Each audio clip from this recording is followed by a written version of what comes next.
गुरु प्यारी साध संगत जी, प्यार भरी राधा स्वामी जी, साध संगत जी, आज की वीडियो को पूरा ज़रूर देखिए। अगर वीडियो अच्छी लगती है तो वीडियो को ज़रूर लाइक और चैनल को सब्सक्राइब करना मत भूलिएगा। साध संगत जी, जैसा कि आपको पता है, जब सतगुरु नामदान की बख्शीश देते हैं तो हमारे जितने भी लेखे होते हैं, जो कर्मों का हिसाब होता है, वह अपने पास रख लेते हैं। तो साध संगत जी, एक सत्संगी था और जब बाबा जी ने उसे नामदान की बख्शीश की तो यमराज के पास जो उसके लेखों का जो वर्का था, जो कागज था, उसे क्यों फाड़ डाला। साध संगत जी, ये जो सत्संगी था, ये एक बहुत ही गरीब फैमिली से बिलोंग रखता था और इसके यहाँ पर सभी सत्संगी थे और वह बड़ी मेहनत करता, लेकिन उसे सफलता ना मिलती। तो वह हर बार परेशान रहता, पता नहीं ऐसा क्यों हो रहा है मेरे साथ। तो उसकी पत्नी ने कहा कि हम भी, हमारे जो पहले थे, हम आपके माता पिता, उन्होंने बाबा जी से नामदान की बख्शीश हुई है और आपने अभी तक नामदान क्यों नहीं लिया। तो वो कहता है कि मैंने इसलिए नामदान नहीं लिया, मेरे माता पिता ने नामदान लिया था और फिर भी उन्होंने गरीबी में समय निकल काटा। तो अगर मैं नामदान लेता हूँ तो क्या फ़र्क पड़ेगा, मरना तो हमने गरीबी में है। तो वो कहती है, आप ऐसा क्यों कहते हैं, ये तो अपने अपने कर्मों का हिसाब होता है, इसमें सतगुरु की कोई भी गलती नहीं होती। तो वह कहता है, तू कहती तो ठीक है, लेकिन मेरा मन नहीं मानता। तो उसका पति कहता है, तो ठीक है, हम देखता हूँ, अगर मेरे मन में आया तो हम नामदान लेने ज़रूर जाएंगे।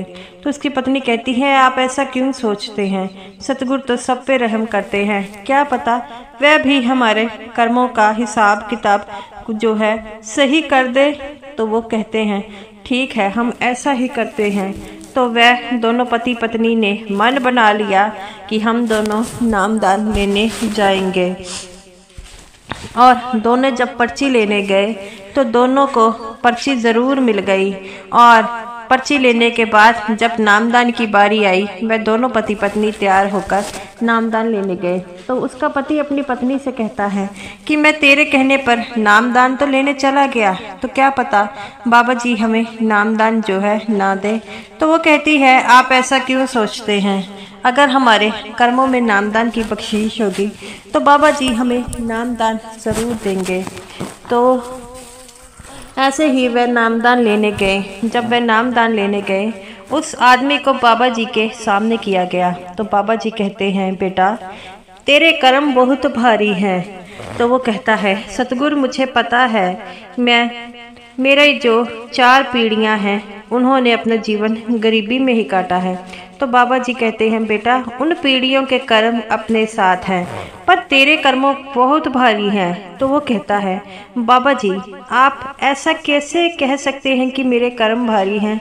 तो बाबा जी कहते हैं, बेटा तू पिछले जो जन्मों में तूने जो है बहुत ही गलत काम किए हैं, लोगों की हत्या की थी, जिसके कर्मों का हिसाब तुझे देना पड़ रहा है। तो वो कहता है, बाबा जी मैंने हत्या की थी। हाँ। बाबा जी कहते हैं, आज से तूने जो है 20 जन्म पहले जो है बड़े लोगों की हत्या की थी और जिस कारण तुमने 20 जन्मों से अपने उस कर्मों का हिसाब दे रहा है और तुझे कोई ना कोई परेशानी रहती है। तो वो कहता है, मेरे सच्चे पातशाह, ये तो मुझे पता नहीं कि मेरे कर्म इतने भारी हैं, क्या इतने जन्मों तक कर्म जो है भारी रह सकते हैं। बाबा जी कहते हैं, बेटा अगर तुम्हारे कर्मों का चक्कर ख़त्म ना हो तो फिर तुम्हें जन्म लेकर उस कर्मों को जो है भोगने आना पड़ेगा। तो ये तुम्हारा 21वां जन्म है और जिसके कारण तुम्हें ये कर्म इस जन्म में भी भोगने पड़ेंगे। तो वो कहता है, बाबा जी अगले कितने जन्मों तक ये मुझे भोगना पड़ेंगे। तो बाबा जी कहते हैं, बेटा तूने बहुत लोगों की हत्या की थी, पता नहीं कि कितने जन्मों तक तुम्हें ये कर्म भोगने पड़ेंगे। तो वो कहता है, बाबा जी क्या हर जन्म में मैं मनुष्य बना था। बाबा जी कहते हैं, नहीं, कई जन्मों का कर्म जो है तुम्हारे कई कई योनियों से निकल कर आए हैं, अब जाकर तुम्हें मनुष्य चोला मिला है। तो वो कहता है, बाबा जी इस मनुष्य चोले से क्या मैं इन बाकी के जन्मों का कर्म जो है वो पूरा कर सकता हूँ? तो बाबा जी कहते हैं, बेटा ऐसी चिंता क्यों करते हैं, तुम नामदान की बख्शीश लो। हाँ, अगर तुम सिमरन करते हो तो तुम्हें जो है इस अपने पिछले कर्मों का जो बंधन है उससे बाहर निकल सकते हो। तो वो कहता है, सतगुरु जब आपकी कृपा होगी तो सब कुछ ठीक हो जाएगा। बाबा जी कहते हैं, बेटा कृपा के लिए तुम्हें सिमरन भी करना होगा ताकि तुम्हारे जो कर्म है वो सही हो सके। तो वो कहता है, बाबा जी आप मुझ पर कृपा ज़रूर कीजिएगा। बाबा जी कहते हैं, बेटा मैं भी तेरी तरह आम इंसान हूँ, लेकिन तेरा सिमरन जो होगा वो तेरे से इस कर्मों के जाल से छुटकारा पा सकता है। तो वो सत्संगी कहता है, बाबा जी मैं पूरी कोशिश करूँगा कि मैं ज़्यादा से ज़्यादा समय जो है सिमरन पर बिताऊँ। इतना कहकर वह नामदान की बख्शीश लेकर चला जाता है और घर आकर अपनी पत्नी को सारी बातें बताता है। तो उसकी पत्नी कहती है, फिर तो हमें भजन सिमरन पर पूरा समय देना होगा। सासंगत जी भजन सिमरन में बड़ी ताकत होती है और वह जो सत्संगी था जब भी उसे मौका मिलता वह सिमरन करता था और कोई भी मौका न छोड़ता, जिसके कारण उसका अंदर का पर्दा खुल गया और ऐसे ही उसे फिर बाबा जी के सामने जाने का मौका मिला। और वह बाबा जी से कहता है, बाबा जी मेरे अंदर का पर्दा खुल गया है। तो बाबा जी कहते हैं, ये तो बड़ी अच्छी बात है बेटा, तुमने भजन सिमरन किया था और जिसके कारण मुझे मजबूर होकर उस यमराज के हाथ के पास से तुम्हारे कर्मों का लेखा जो था वो फाड़ना पड़ा। ये बात सुनकर वह रोने लग पड़ा। तो वो कहता है, मेरे सतगुरु आपने मेरे कर्मों का लेखा पाड़ दिया। तो बाबा जी कहते हैं, बेटा पाड़ना पड़ा क्योंकि तुम्हारे जो भजन सिमरन में इतनी ताकत थी कि वह सच्चा परमात्मा तुम्हारे इस लेखे को पाड़ने के लिए कह दिया। और भजन सिमरन में बहुत ताकत होती है। तुम्हारे भजन सिमरन के कारण तुम्हारे जो 84 के जो कर्म थे उन सब का लेखा मिट गया है। तो वो कहता है, मेरे सच्चे पातशाह अब मैं क्या करूं? तो बाबा जी कहते हैं, बेटा इसी तरह भजन सिमरन करते रहना, क्योंकि इस भजन सिमरन ने तुम्हें 84 के जेल खाने से बाहर निकालने में मदद करेगा। और तुम्हारे कर्म इतने भारी थे जिस कारण तुम्हारे भजन सिमरन की ताकत ने तुम्हें इस लेखों से बाहर निकाला है। तो वो कहता है, मेरे सतगुरु ये बाहर निकालने के लिए आपने ही हमें ये रास्ता बताया है।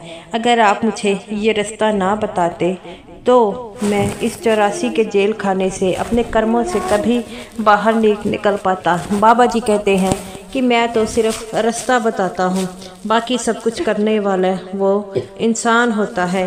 जो समझ जाता है वो अपने इस जेल 84 के जेल खानों से बाहर निकल जाता है। तो वो कहता है, मेरे सच्चे पातशाह आपकी कृपा जिस पर हो जाती है तो वह इंसान आम से खास बन जाता है। बाबा जी कहते हैं, बेटा मैं कोई नहीं होता, मैंने कईयों को सत्संगियों को नामदान दिया है, लेकिन जो सिमरन नहीं कर पाता वह इस 84 जेल खाने से कभी बाहर नहीं निकल पाता। तो गुरु प्यारी साध संगत जी, बाबा जी कहते हैं हमेशा सिमरन किया करो, क्योंकि सिमरन की ताकत ही ऐसी होती है जो हमें हमारे सच्चे परमात्मा से जा मिलाती है। और बाबा जी हमेशा अपने सत्संग में यही फरमाते हैं कि भजन सिमरन करो। साध संगत जी, अगर आप भी यमराज के लेखे जोखे में अपने इस कर्मों का जो हिसाब किताब है, जो कागज है, उसे फड़वाना चाहते हैं तो उसके लिए जो है नामदान की बख्शीश हुई है, उसके लिए आपको सिमरन करना होगा। सिमरन 2.5 घंटे, इस 24 घंटे में क्या 2.5 घंटे हम उस परमात्मा को नहीं दे सकते? तो साध संगत जी, बाबा जी भी हमेशा कहते हैं कि उस जो है सच्चे परमात्मा के वहाँ पर सिर्फ नाम की कमाई चलेगी और कुछ नहीं चलेगा। तो गुरु प्यारी साध संगत जी, आप भी अगर नामदान की बख्शीश ली है तो साध संगत जी आपको भी सिमरन ज़रूर करना होगा। और 2.5 घंटे सिमरन करने की आदत डालें। तो गुरु प्यारी साध संगत जी, ये रही मेरी आज की वीडियो। अगर आपको वीडियो अच्छी लगती है तो साध संगत जी इस वीडियो को ज़रूर लाइक कीजिएगा और स्मूथ साध संगत जी को मेरी तरफ से प्यार भरी राधा स्वामी जी।